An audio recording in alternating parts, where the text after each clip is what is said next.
होगा। बहुत बहुत अच्छा सवाल आपने किया है और इस सवाल को हम समझते हैं कि किसी चैनल वालों ने बहुत सारे बाइट हमसे लिए हैं, किसी ने इस तरह का सवाल नहीं उठाया। ये कहीं न कहीं हमारे अभिभावक भी दोषी हो जाते हैं यहाँ पर, बच्चे अगर विद्यालय। नमस्कार, आप देखना शुरू कर दिए हैं जीबीएस न्यूज।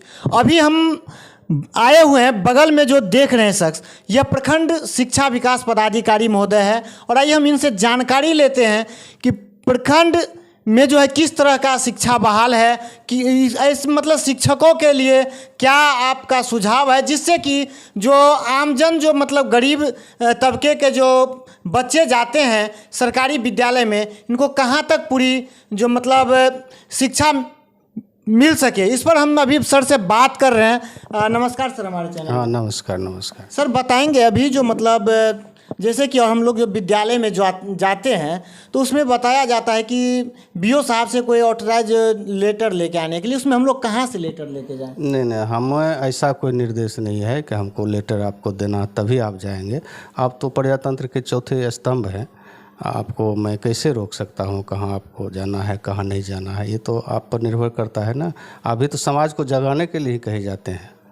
जैसे कि मतलब कुछ ऐसे प्रधानाध्यापक महोदय हैं, जैसे ही हम लोग इन करते हैं तो उनको लगता है कि ना जाने क्या विपत्ति आ पड़ा है, और इस तरह से व्यवहार करता है। और एक शब्द में उन्होंने साफ साफ बोल देते हैं कि यदि आपके पास कोई लेटर हो तो बताइए। तो उस स्थिति में सर हम लोग क्या करें? आप तो मेरे पास भी आए, हम आपसे कहाँ लेटर मांगे।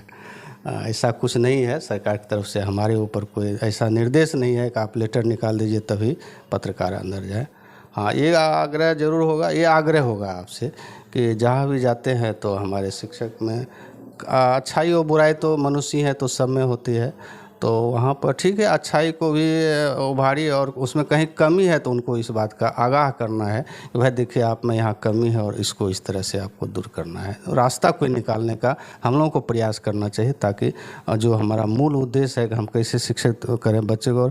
और सरकारी स्कूल में प्रायः हमारे गरीब तबके के बच्चे ही पढ़ते हैं।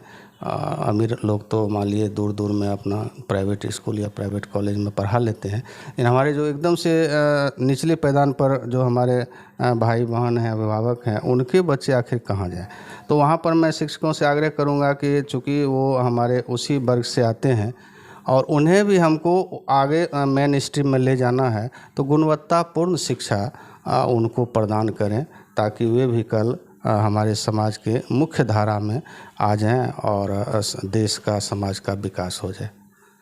जैसा कि सर आपने जो बता रहे हैं कि विद्यार्थियों के लिए फ्री किताब स्कूल डायरी की व्यवस्था की गई है, जिसमें कि अभी तक यूँ कहा जाए तो बहुत सारे स्कूल का विजिट हम लोग ने किया, वहाँ पर एक भी डायरी लगभग देखने को नहीं मिला है। नहीं, डायरी वहाँ नहीं रहेगा, डायरी तो बच्चों के बीच में है ना। बच्चे के वास्ता में जब हम लोग चेक करते हैं तो कहीं भी नहीं रहता, और कुछ बच्चे ऐसे मतलब बोलते हैं कि हम लोग को डायरी नहीं मिला है। सर ऐसा नहीं है, यहाँ से डायरी दे दी गई है। अगर कहीं कमी है तो हम उसको देखेंगे कि भाई ऐसा नहीं हो। हम एक आम मैसेज करेंगे कि जितनी भी किताबें गई हैं और जितनी भी, चूँकि ऊपर से भी निर्देश है कि डायरी हो, किताब हो या खेल सामग्री हो, ये बक्से में बंद नहीं रहना चाहिए, ये फंक्शनल होना चाहिए। फंक्शनल का मतलब है कि जैसे खेल का सामान है तो रोज़ बच्चे को खेल की घंटी में खेल का सामान निकलना चाहिए। किताब है उसके पास होना चाहिए, डायरी है उनके पास होना चाहिए, लाइब्रेरी की पुस्तक है तो उनको आदान प्रदान हो, वो लाइब्रेरी का पुस्तक लें, पढ़ें, फिर जमा करें। तो जहाँ भी हम निरीक्षण के क्रम में जाते हैं तो उसको हम प्रयास करते हैं, और बहुत जगह कहते हैं, हम समझाते हैं और मीटिंग में भी कहते हैं वह जिनके पास सेल्फ नहीं है, मान लीजिए किताब रखने का जो बुक सेल्फ होता है जिसमें शीशा लगा रहता है ताकि बाहर से भी दिखाई पड़ता है, तो वो नहीं है, तो उसके लिए हम बताएं। बहुत सारा विद्यालय आपको ऐसा किया है कि दीवार में हम कहे 2 कांटी टांग दीजिए, 3-4 कांटी आगे नीचे ऊपर करके टांगिए और उसमें रस्सी बांध दीजिए और उसी रस्सी में पुस्तकालय की किताब को लटका दीजिए। बच्चे आकर्षण उनका बढ़ेगा कि क्या है, तब वो आपसे पूछेंगे, आप बताइएगा ये किताब है तुम्हारी लाइब्रेरी के लिए है और ये तुम्हारे पढ़ने के लिए है। तब वो बच्चों की जिज्ञासा बढ़ेगी, वो किताब लेंगे, पढ़ेंगे और उसमें बताए गए जो चीज़ें हैं उससे लाभ उठा पाएंगे। तो बहुत सारे विद्यालय ने ऐसा किया है, हम देखे हैं कुछ जगह।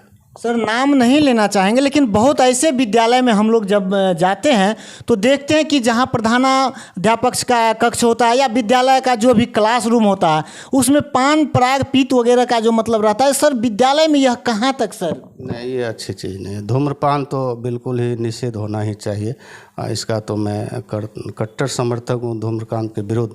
और हम BRC में देखिएगा जहाँ तहाँ हम एक छटवाए हुए हैं कि धूम्रपान बिल्कुल ही नहीं होना चाहिए, जहाँ तहाँ थूकना ये अच्छी चीज़ नहीं है। इससे कई तरह की बीमारियाँ, और धूम्रपान जो भी करते हैं या पान गुटखा खाते हैं तो उन्हें स्वयं को भी, अपने शरीर को भी कष्ट पहुँचाना होता है। बहुत सारे देख भी करते हैं समाज में किस किस तरह का रोग से लोग पीड़ित हो जाते हैं, और ख़ासकर बच्चे जब इस सब चीज़ को देखें तो उन पर तो गलत प्रभाव पड़ जाएगा।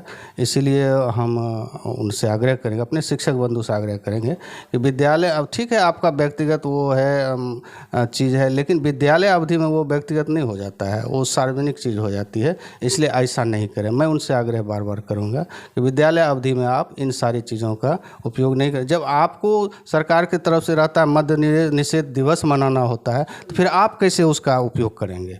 ये तो अच्छी चीज़ नहीं है ना। जब आप उसका उपयोग करेंगे तो बच्चे आपसे क्या अनुकरण करेंगे? बच्चा तो अपने बड़ों का अनुकरण करता है।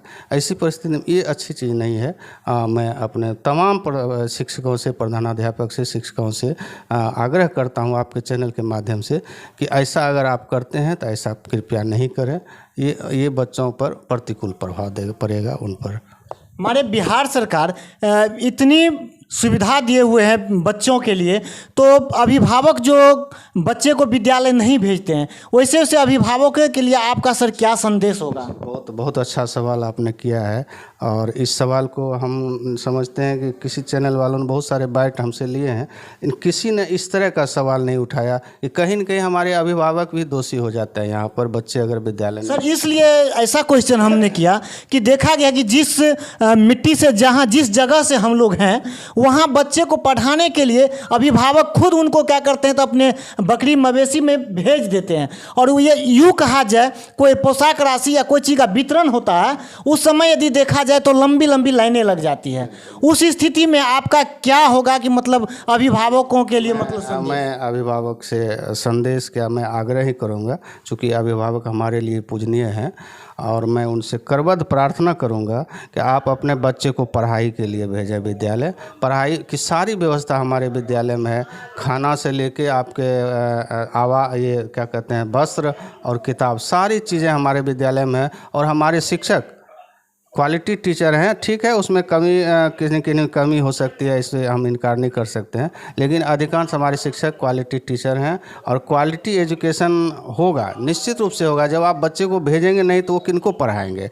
ये तो बार बार मैं अपने जनप्रतिनिधि से भी, जब भी पंचायत समिति की जैसी बैठक होती है तो मैं उनसे भी आग्रह करता हूँ कि सर हम तो एक BO हैं, हम दिन भर में कितना स्कूल जा सकते हैं, लेकिन आप लोग सभी समाज से जुड़े हुए हैं, आप अपने अपने समाज के लोगों को प्रेरित करें कि सभी अभिभावक अपने बच्चे को जिनका नामांकन है वो विद्यालय नियमित रूप से भेजें, और जिनका नामांकन नहीं उनको भी नामांकन करावें। और अभी प्रवेशोत्सव का एक उत्सव चला था, उसमें भी बहुत सारे बच्चों का नामांकन हुआ है। तो सर का ज़्यादा समय नहीं लेते हुए, बाद बाकी सर के साथ यह छोटा सा प्रयास मिल के सर के साथ कैसा लगा, जुड़े रहिए और भी खबरों के लिए। तब तक के लिए जय हिंद, जय भारत।